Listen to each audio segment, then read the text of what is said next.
Lifting a crown never becomes routine, not even if the player lifting the crown is Rafael Nadal and when it's for the 12th time. Such is the situation in which the Spaniard finds himself after defeating Dominic Thiem 6-3, 5-7, 6-1, 6-1 to win his 12th Roland Garros title and improve to 93-2 at the season's second Grand Slam.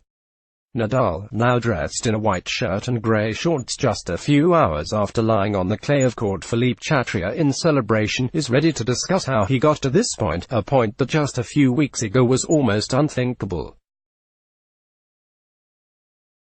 And that is precisely the starting point of this conversation. Did you see yourself in this position a month and a half ago? I did not. How come? If I made it to this point, it was because I believed that I could. If I didn't think I could make it happen, I wouldn't have followed through, I would have gone a different route. You hit a bit of a roadblock a little while back. It wasn't a roadblock. There are times you just have to make certain decisions. I've suffered a lot of injuries throughout the past 18 months. If you're referring to the knee injury, which has admittedly given me problems, you can add a bunch of other things that I'd consider setbacks that have affected my game. Too many setbacks, honestly. I'm always pushing forward, but there's a point where one hits rock bottom. Not being able to train or compete, it's frustrating and it takes its toll on you. What happened after Indian Wells in March, when you injured your right knee and couldn't compete in the semi-finals against Roger Federer? Mentally, after Indian Wells, I suffered a major downturn. Ideas and scenarios were swelling inside my head. I considered shutting down my season to see if my body would recuperate instead of playing through injury after injury. Another option was to press on and play through the pain. Either way, the outlook was bleak. It required a change of mindset this time, and that doesn't happen overnight. Your coach, Carlos Moya, recently said, "Since I've started coaching Rafa, I've never seen him look so downtrodden." I was reluctant and hesitant to return. Physically, because of another tendon tear in my knee, and on top of going through all the treatment required in the recovery process, there was dealing with the pain. That's the reality of the matter. It was different this time. That's not how it usually works with me. Normally, the injury is diagnosed, I rehab, practice and go through the routine like it's no big deal. I'd play through pain and wouldn't even consider that as suffering. This time was different considering my history of competing, of fighting. Normally, this process isn't what I would consider suffering. Can you explain? Between the level of pain and just being sidelined, there came a time when I just felt tired of all of this. I was sick of always being in pain. I get it, with competing comes pain. But when you've accumulated injuries, decided to deal with them, recovered from them, and before you even get back on the court you've acquired another, that takes a toll. After Indian Wells, I took a moment to make sense of all of it. I felt a little more upbeat around the time of the Rolex Monte Carlo Masters, but I was still in a very low place and hardly positive. Following a first-round win over Leonardo Mayer 6-7, 7, 6-4, 6-2 in Barcelona, you stayed in your room with your team for quite some time to contemplate things and come to some sort of conclusion. I promised myself that I would play through Roland Garros with the attitude and energy necessary to confront all obstacles in my way.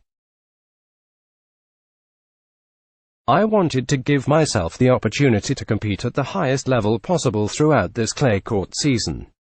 I spoke with my team and we thought things over. I needed motivation, and there are things you can do in the moment to get that sort of uplifting feeling. YouTube is good for that, there are lots of inspirational videos on there. But I also had to think long term and summon my inner strength. I did a lot of reflecting, self-evaluating. You've said in the past that when you lose the illusion, the dream, that will be the day you start the next chapter. I wasn't in that situation. In this scenario, I was weighing the option of taking some time off to recover. It's not a case of losing the drive of playing tennis. I had just lost the strength to face down every problem that sprung up on a daily basis and to deal with the debilitating pain. I had to make a decision, but not that drastic of a decision: retirement. More from. No, not at all.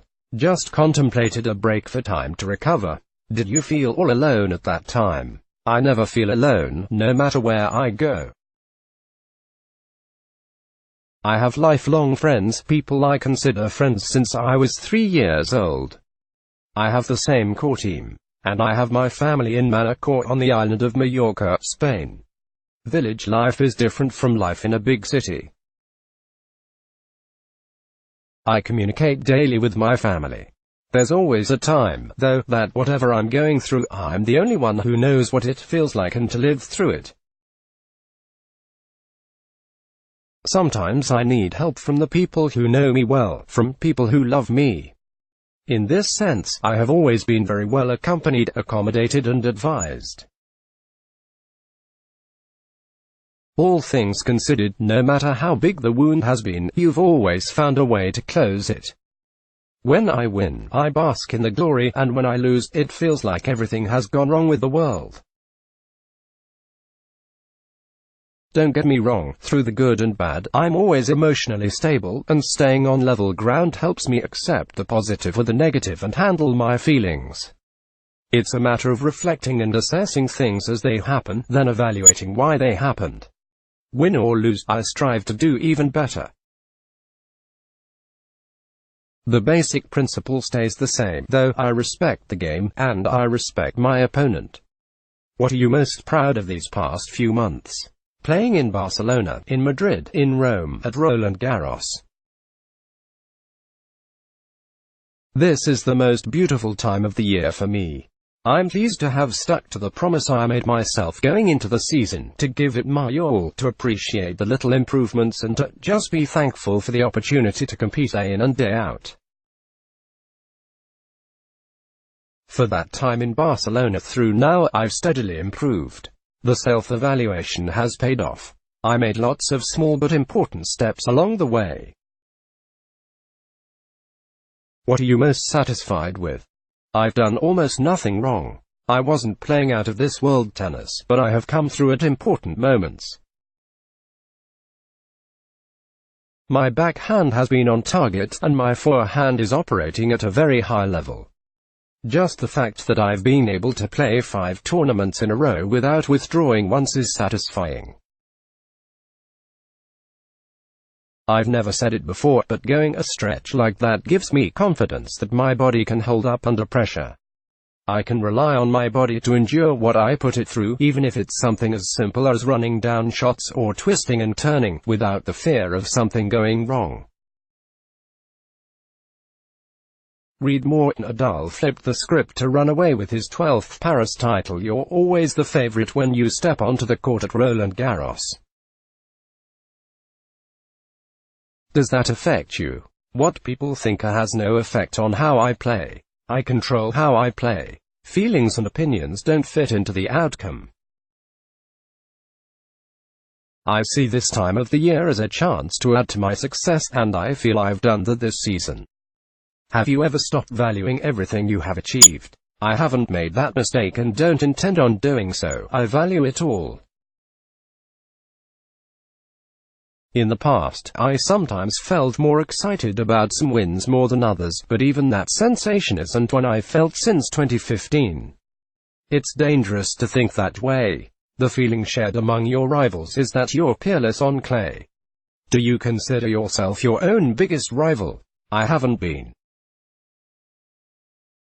Maybe I failed myself a little when it came to maintaining that always positive attitude and with my level of play following the most recent injury. But when I play my best, I achieve the intended results and have done so throughout my career. I said it in Barcelona this year, all I needed to do was to get well.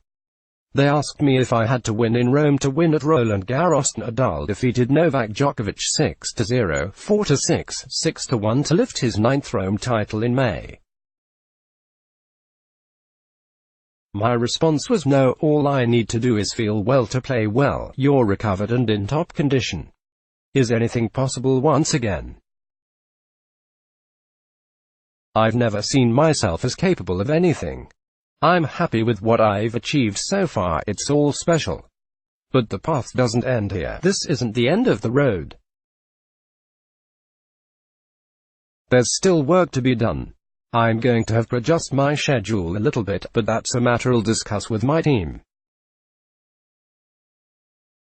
I want to be able to play my best in every tournament I enter, and that's the approach we'll take moving forward following Wimbledon. As you've said, you've strung together 5 consecutive tournaments without injury. With the grass season already here and the hard court stretch not too far out, how concerned are you about another possible setback? The option is always there to take some time off, like I considered some months back. After all I've been through, acquiring an injury isn't something that goes through my mind when I'm on the court. I'm an optimistic person, so all I can say is that I'm going to play, and I'm thinking about playing at a high level. It's true that clay is a little less hard on the body, but I can't dwell on that and also aspire to be successful going into the grass and hard court seasons. We'll play with an adjusted calendar to give me the best possible chance to succeed. Are you eager ahead of Wimbledon? Realistically, I've had my chances at Wimbledon when I've been fit and playing well. I played 5 finals in a row there, 2006-08, 10-11, DNP in 2009. I was on the cusp of reaching the final last year, to Djokovic 6-4, 3-6, 7-6, 9, 3-6, 10-8. Winning at Roland Garros has definitely given me a boost in confidence going into Wimbledon. If I'm fit and I can prepare sufficiently, well, we'll see what happens. Let's block ads. Why?